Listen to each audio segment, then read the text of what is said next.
India voice, आपकी सोच, आपकी आवाज।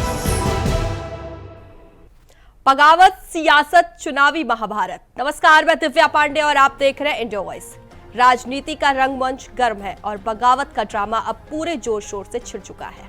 समाजवादी पार्टी ने 3 विधायकों को बाहर का रास्ता दिखा दिया है और इनमें सबसे हॉट नाम है मनोज कुमार पांडे का, जो अब सियासत के खेल में बड़ा चालबाज बनकर उभरे हैं। वो जो राज्यसभा चुनाव में पार्टी लाइन तोड़कर बीजेपी के पाले में खड़े हुए थे, अब पार्टी से निष्कासित होकर भी बीजेपी के ताबड़तोड़ कदमों का हिस्सा है। इस्तीफा देकर उपचुनाव लड़ने की तैयारी में है। मनोज बयान भी दे रहे हैं और सपा पर कटाक्ष करने के साथ साथ सनातन विरोधी भी बता रहे हैं। साफ तौर पर मनोज पांडे ने कहा है कि जिस देश में 135 करोड़ लोग रहते हैं, उसमें 110 करोड़ लोग सनातनी हैं, पर उनके भावना के साथ खिलवाड़ करने का अधिकार किसने दिया है? मैं कैसे उस दल में रहूं जहां रामचरितमानस को गाली दी जाए, उसको फाड़ा जाए, गंगा नदी को नाला कहा जाए, सीता मैया के लिए अपशब्द कहा जाए। उस बयान के कई मायने हैं और साफ इशारा भी है कि सपा सनातन का अपमान करती है। खैर, इस बयान के अलावा सूत्रों का कहना है कि बीजेपी ने सपा के बागी विधायक को पहले से ही मोटा ऑफर थमाया है। तो वही पांडे सपा के निष्कासन के बाद दल बदल कानून से मुक्त हो गए हैं। उनके नजदीकी सूत्र बताते हैं कि इसके बावजूद वे विधानसभा की सदस्यता से इस्तीफा देंगे ताकि उपचुनाव में बीजेपी से टिकट पाकर फिर से सदन में पहुंच सके। बताते हैं कि इसके लिए उन्हें बीजेपी नेतृत्व से आश्वासन भी मिल चुका है। बता दें आपको, राजनीति का रंगमंच गर्म है और बगावत का ड्रामा अब पूरे ही जोर शोर पर है। समाजवादी पार्टी ने अपने 3 विधायकों को जहां एक तरफ बाहर का रास्ता दिखा दिया है और इनमें आपको बता दें सबसे हॉट नाम है मनोज कुमार पांडे, जो अब सियासत के खेल में बड़ा चालबाज बनकर उभर रहे हैं। वो जो राज्यसभा चुनाव में पार्टी लाइन तोड़कर बीजेपी के पाले में खड़े हुए थे, अब पार्टी से निष्कासित होकर बीजेपी के ताबड़तोड़ कदमों का हिस्सा बन रहे हैं मनोज कुमार पांडे। इस्तीफा देकर उपचुनाव लड़ने की तैयारी में है मनोज पांडे, जहां मनोज पांडे का बयान भी सामने आया है और सपा पर कटाक्ष करने के साथ साथ सनातन विरोधी भी सपा को मनोज कुमार पांडे ने बताया है। साफ तौर पर मनोज पांडे ने कहा है कि जिस देश में 135 करोड़ लोग हैं, उसमें 110 करोड़ लोग सनातनी हैं, पर उनके भावना के साथ खिलवाड़ करने का अधिकार किसने दिया है? मैं कैसे उस दल में रहूं जहां रामचरितमानस को गाली दी जाती है? मनोज पांडे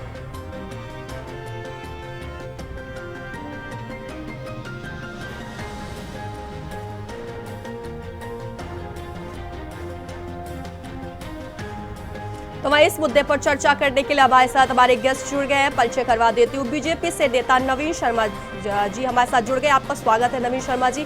तो वही सपा नेता दारा सिंह भी हमारे साथ जुड़ गए हैं, आपका भी स्वागत है। तो मेरा पहला सवाल सपा नेता दारा सिंह जी आपसे ही है। आप लोगों ने कई विधायकों को निष्कासित कर दिया, लेकिन मनोज कुमार पांडे अब आप ही पर आरोप लगा रहे हैं और बीजेपी के पाली में जाते हुए दिख रहे हैं। आपकी पहली प्रतिक्रिया बताइए।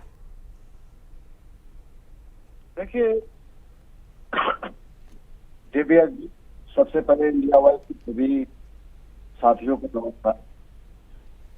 कहते हैं जब आता न जाता कि चुनाव निशान छपता।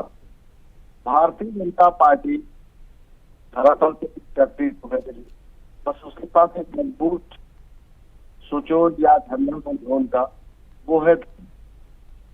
देखिए, देश संविधान से चलता है और संवैधानिक पद पर रहकर अगर धर्म को अपनी ढाल बनाने से कमजोर कोई नहीं छोड़। मनोज पांडे भारतीय जनता पार्टी में लालच में गए हैं या अपने भाई को बचाने के चक्कर में गए हैं, तो उनका निजी मामला है, उससे हमें बस मनोज पांडे जी एक सवाल है आपके चैनल के माध्यम से कि जो वहां जनता ने आपको चुना था उसका क्या कसूर था?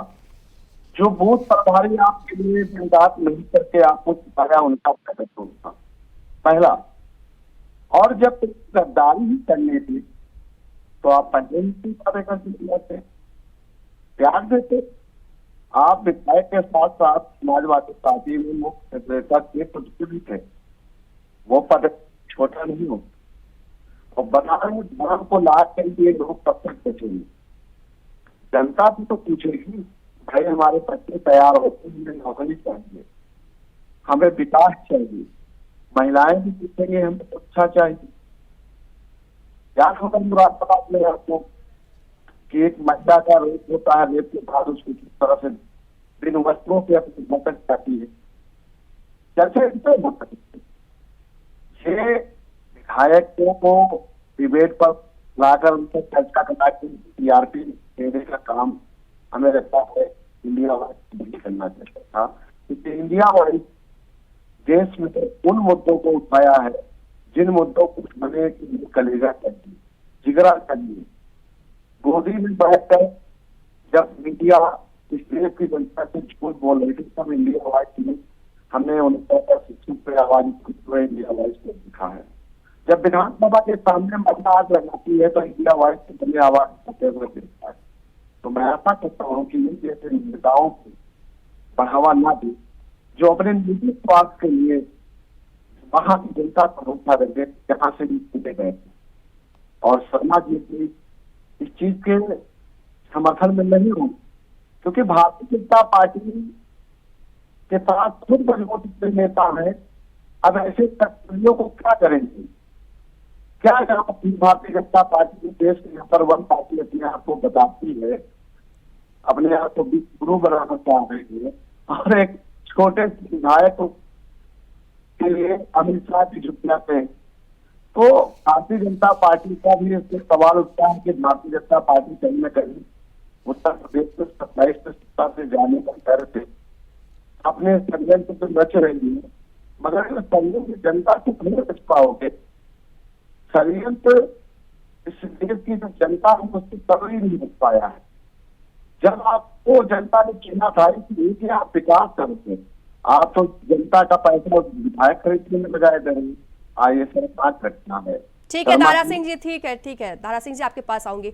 नवीन शर्मा जी, मनोज पांडे ने आरोप लगाया कि समाजवादी पार्टी सनातनी और रामचरितमानस का अपमान करती है, क्या कुछ कहेंगे इस पर आप?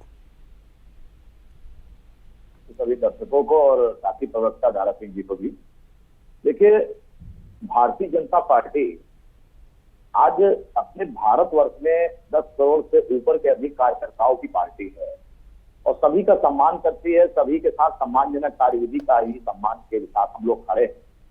रही बात सनातन धर्म की, तो मुझे लगता है कि सनातन धर्म का अपमान किसी को भी नहीं करना चाहिए।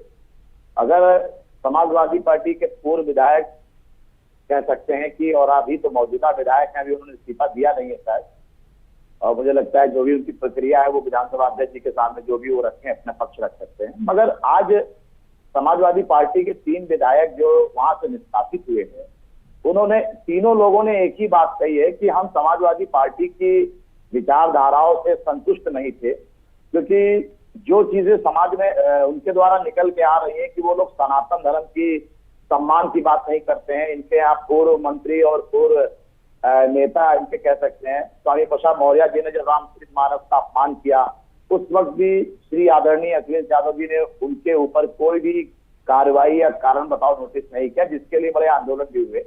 तो शायद मुझे लगता है ये उनके दिल के अंदर एक ऐसा अपनापन और सनातन धर्म के प्रति सम्मान दिखा होगा कि भाई अगर कोई इतना ज्यादा नीचे गिर सकता है राजनीति के अंदर कि वो अपने नेता को मना भी नहीं कर सकता है कि भाई आप क्या कर रहे हैं, कैसी बात करो। और आज आप ये देख लीजिए, वही स्वामी प्रसाद मौर्य समाजवादी पार्टी से भी बाहर होकर अपना दल बदल रहे हैं।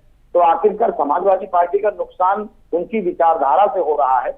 इसमें भारतीय जनता पार्टी का कोई हाथ नहीं है कि हम समाजवादी पार्टी के विधायक को लेकर, हमारे यहाँ ऑलरेडी इतने ज्यादा विधायक हैं कि कम से कम 100 विधायक तो बेचारे मुझे लगता है कि सही समय से अगर काम अपना करते रहे तो विधायकी कब 5 साल पूरे हो जाएंगे। रही बात मनोज पांडे जी की, सभी स्वतंत्र है, लोकतंत्र देश में कभी भी कोई किसी भी पार्टी में जा सकता है। आज समाजवादी पार्टी में हमारे भाजपा के कई पूर्व नेता हैं और सपा के और बसपा के कई पूर्व नेता हमारे भाजपा में, तो कह सकते हैं कि लोकतंत्र है, इसमें सबको अपना आंतरिक और विचारों का सम्मान जहां मिलेगा आदमी वहां जाएगा।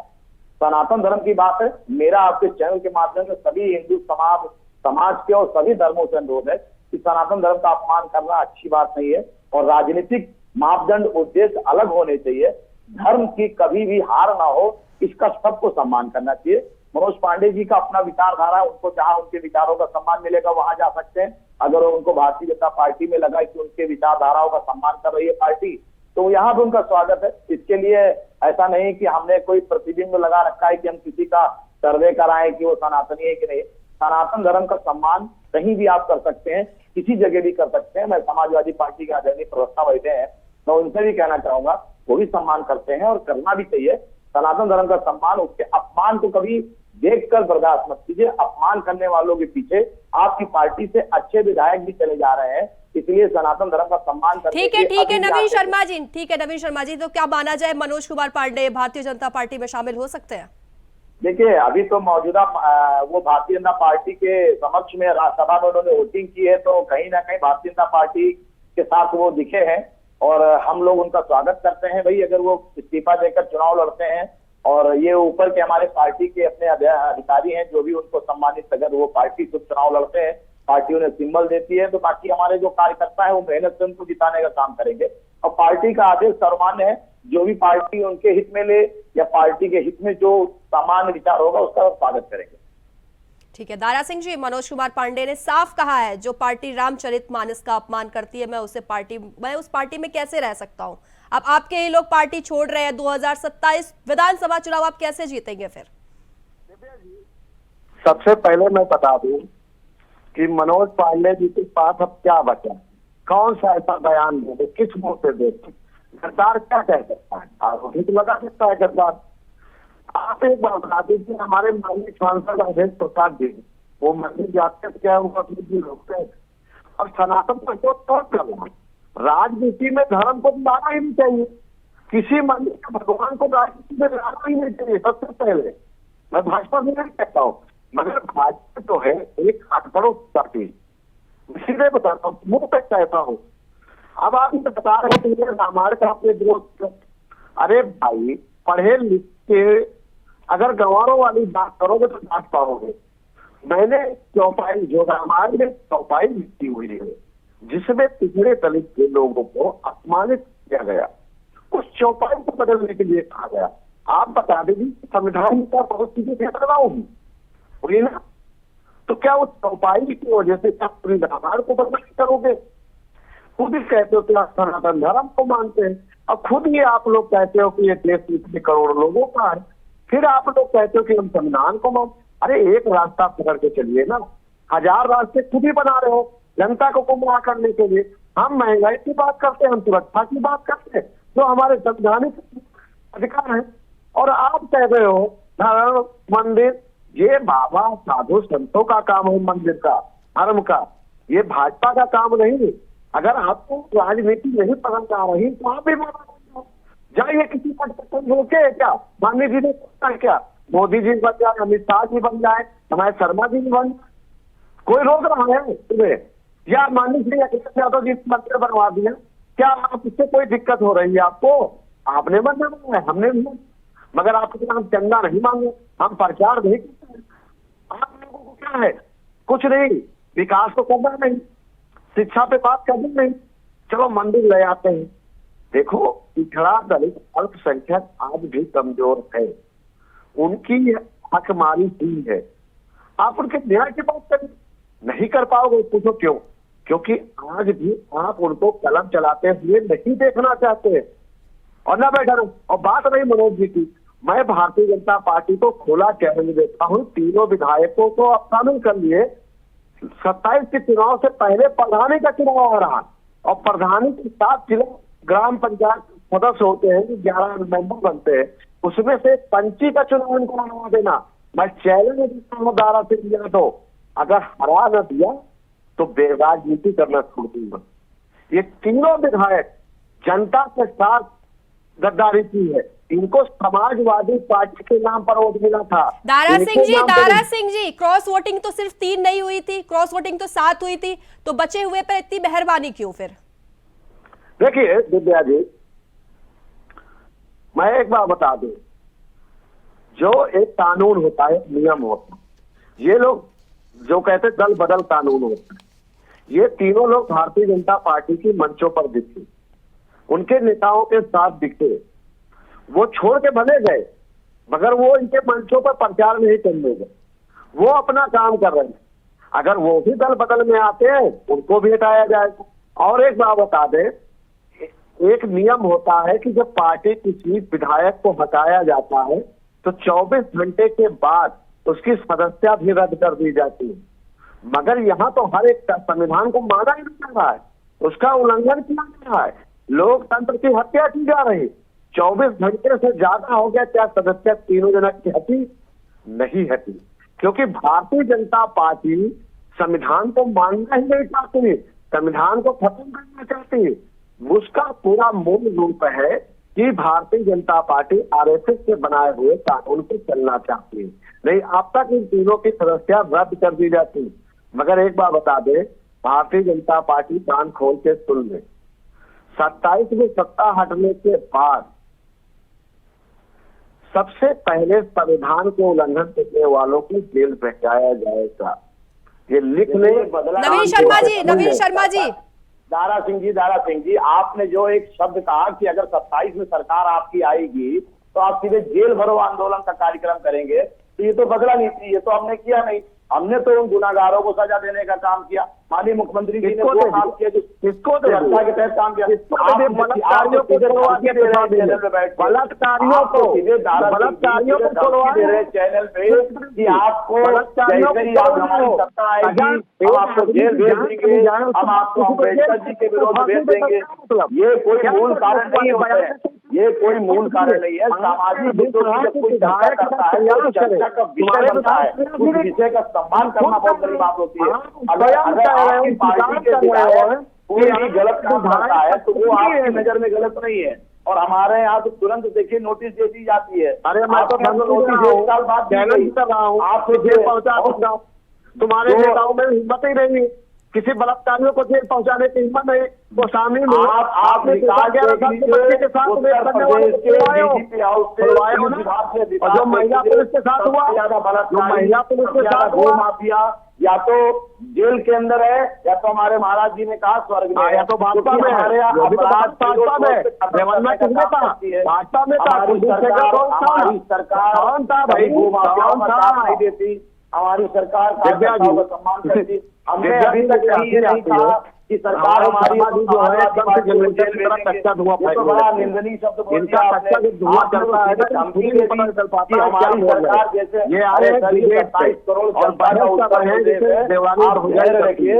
जनता तीसरी बार आपको बताते हैं सरकार बनाएगी, सरकार आपको अभी तीसरी बार हमारी सरकार फिर पूरे बहुमत से आएगी और आपको विपक्ष में जगह मिलेगी, आपको फिर अपनी बात कहने का मौका मिलेगा। मगर धमकी देना अच्छी बात नहीं है, क्योंकि ये मुझे लगता है चैनल पे बैठ के आप धमकी दे रहे कि आपकी सरकार आएगी। जनता ने इसीलिए आपको 2 बार मौका नहीं दिया, क्योंकि जनता ने इसलिए आपकी सरकार आएगी, आपकी सरकार आएगी जमीन हड़पना यही सारी शुरू कर देंगे। जनता को मौका दिया था कि वो आपके करतूत को देख ले, आपके झूठे राष्ट्रवाद को देख ले, संविधान विरोधियों को देख ले, वो पहचान गई है कि आप संविधान का मजाक बना। ठीक है दारा सिंह जी, ठीक है दारा सिंह जी। नवीन शर्मा जी, कुछ विधायकों को सपा ने निष्कासित किया तो कुछ को रखा हुआ है, उन पर मेहरबानी दिखाई जा रही है, इस पर आप क्या कहेंगे? ये देख, मैं आपको एक और बताना चाहूंगा कि समाजवादी पार्टी के जितने भी विधायकों ने क्रॉस वोटिंग की उसकी लिस्ट आदरणीय अखिलेश यादव जी के पास समुचित है और उनके कार्यालय में भी है। अब यहाँ पर इन्होंने आदरणीय दारा सिंह जी ने बात कही कि 3 विधायकों पे गाज इसलिए गिरी क्योंकि वो बीजेपी के मंच पे मिल रहे हैं, मुख्यमंत्री जी के कार्यक्रम में मिल रहे हैं और उनसे बातचीत कर रहे हैं। अरे सर, ये स्वतंत्र लोकतांत्रिक देश है, आपके विधायक आपके विचारों से संतुष्ट नहीं है, आप सनातन धर्म का अनादर करेंगे, उनका अपना हिंदुत्व जग रहा है, सनातन धर्म जग रहा है, सुन लीजिए मैं आपकी बात कर रहा हूँ। किसी का मान सम्मान कहीं से खराब होगा अगर कोई आदमी अपनी बात कहने का काम करता है, कोई भी अपनी बात कहने का काम करेगा, आप उसका सम्मान नहीं करेंगे तो अरे एक घर छोड़ने का काम हो रहा है। दूसरी की सारी पार्टी के जो विधायक है मैं उनका फिर बदले लगता हूँ। मैं तुरंत बोल रहा आप हिंदू के विधायक माननीय है प्रधानमंत्री जी को भी क्यों नहीं निकाला आपने? उनको भी निकालिए, उनको भी निकालिए ना। बताइए भाई, आप उनको भी तो निकालिए। सुनिए, अमेठी की विधायिका को भी महाज्ञानी क्रॉस वोटिंग की थी। कर्मा तो आपके पास तो पूरी लिस्ट है, आप क्यों रखे हुए हो बाकी को? क्योंकि आप जानते हो कि आप जाति समुदाय के हिसाब से जनता से जोश नहीं ले सकते हैं। जाति हमने नहीं बनाई, समझ के काम कर रहे हैं। जाति हमने नहीं बनाई, जात हमने नहीं बनाई, आप लोगों ने बनाया था। जात जन्म लेने के बाद लोगों ने बनाया, जिस जात में जिसका जन्म होता है वहां से जात का निवारण होता है। जात के हिसाब से ईश्वर सबको इंसान पैदा करता है, शोषण आप ईश्वर करते हो, सबको इंसान महिला पैदा कर करता है, आपने वो इंसान लगाया, अस्तर कर आपने लगाया, सती प्रथा आपने शुरू किया, बलात्कारियों को सपोर्ट आप करते हो और बात करते हो यहाँ पे। देखिए सब अभी आपके साथ पिछले एक साल से डिबेट पे हूँ, इंडिया वाइज चैनल देख रहा है, बलात्कारी कौन निकल रहे हैं, समाजवादी पार्टी के नेता, चलिए दारा सिंह जी लोग निकल रहे हैं। नवीन शर्मा जी आपके पास आऊंगी। दारा सिंह जी, आप लोग एक एक करके अपने नेता अपने विधायकों को निकाल रहे हैं। 2027 चुनाव में आप फिर किस दम पे बोल रहे हैं कि आप जीतेंगे? आपको इसका नुकसान नहीं उठाना पड़ेगा। और सुनिए, मैं साफ साफ बता रहा हूँ, गद्दारों की कोई जगह नहीं और गद्दारों को हरा कर ही मानूंगा, जैसे दारा सिंह चौहान को हराया था। याद है ना? याद है?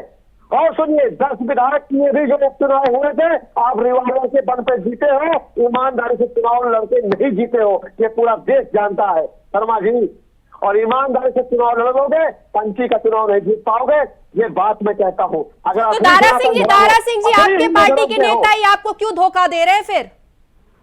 अरे ये मुझे धोखा नहीं दे रहे, ये दिख रहे हैं, ये इनके भाई ने जमीन कब्जा कर रखा है इंतजार में, उसको बचाने के लिए जेल ना जाना पड़े, इसलिए तो आप मानते हैं ये बात कि समाजवादी पार्टी के जितने भी विधायक हैं उन्होंने जमीनों को कब्जा किया है? आप मानते हैं आपकी समाजवादी पार्टी में भूमाफिया है? आप मानते हैं कि आपकी पार्टी में जमीन कब्जाने वाले नेता है? तो आपकी पार्टी में, हमारी पार्टी में, चैनल के माध्यम से आपकी पार्टी में वॉशिंग मशीन में गोल डालो, कोई भी आदमी, चाहे वो विधायक हो या सांसद हो, भारतीय जनता पार्टी योगी सरकार एक नंबर का काम करेगी। कोई भी गलत आदमी काम करेगा तो बुलडोजर चलेगा। बिल्कुल नहीं, बिल्कुल नहीं। हमारे यहाँ विधायकों को, हमारे यहाँ विधायकों का सम्मान किया जाएगा। अगर अपराधी की पार्टी में सरकार और हमारी पार्टी एक्शन लेगी। भारतीय जनता पार्टी कभी रियायत नहीं देती है अपने विधायकों को। अगर किसी भारतीय जनता पार्टी भी एक नेता है, एक नेता के बारे में बताएं, एक नेता के बारे में बताएं, शर्मा जी बताएंगे तो भगोगे, अभी भगोगे, अभी बम्बाओगे, समझ गए? अभी नाम बताना तुरंत भागोगे शर्मा जी।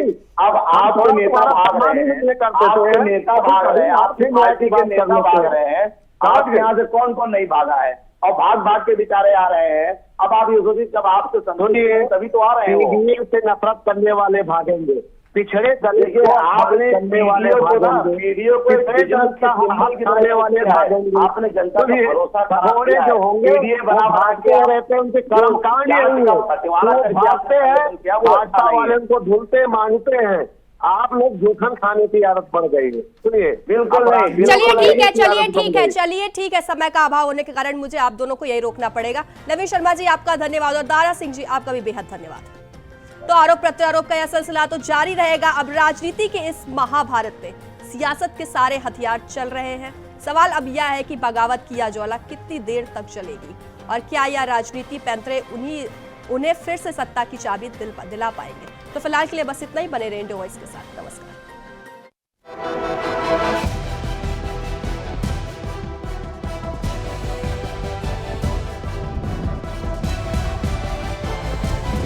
इंडिया वॉइस, आपकी सोच, आपकी आवाज।